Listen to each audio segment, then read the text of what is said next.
I was giving one of my boys a ride to practice, and he goes, "Dad, can I ask you a question?" He was probably like 6 at the time. I said, "Sure, you can ask me anything." And he says, "Dad, when you're driving, why do you always talk to other drivers on the road? Like, why do you do that?"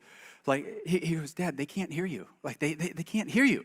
And in that moment, I realized that my entire driving career, I have been talking to other drivers on the road. And I'm not thanking them. Like, I'm not thanking them for their driving excellence. I'm not complimenting the way that they turn. I'm not like, "Wow, incredible. That was incredible. The way you changed lanes, that was incredible." That's not what's happening. I am complaining about them naturally. That's what I'm doing. I'm blaming the guy driving or the girl driving, wondering why God created them in the first place. Like, why, God, did you put this person on planet Earth? I mean, that's the way my heart is wired. I'm not saying it's right. I'm just saying that's the way that I'm bent.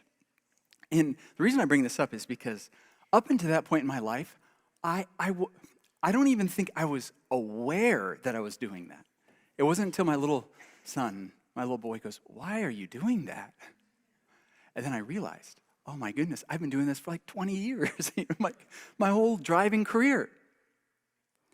And see, there are sins that we know about in our life. All of us, we get up on stage and say, "Hey, this is where I'm tempted to sin." And at the same time, we have to realize there are probably other areas in our life that we're not even aware of where we are off. And it's because we live in a sinful world and our hearts have been infected with sin. I mean, it's just all around us. So sometimes we see it and sometimes we don't even see our own sinfulness. And when a child is born, lying is in them. Where does lying come from? It's in the baby. Foolishness is in their heart. Envy, bitterness, adultery, rage, murder. The list goes on. It's all in them. It's not that other people or situations put it inside of them. It's in us because we are descendants of Adam.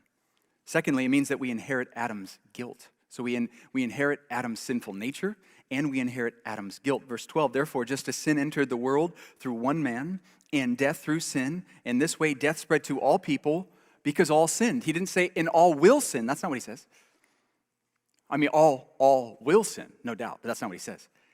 He says, because all sinned. How did that happen? We sinned in Adam. We all sinned in Adam. This is a statement about our identity.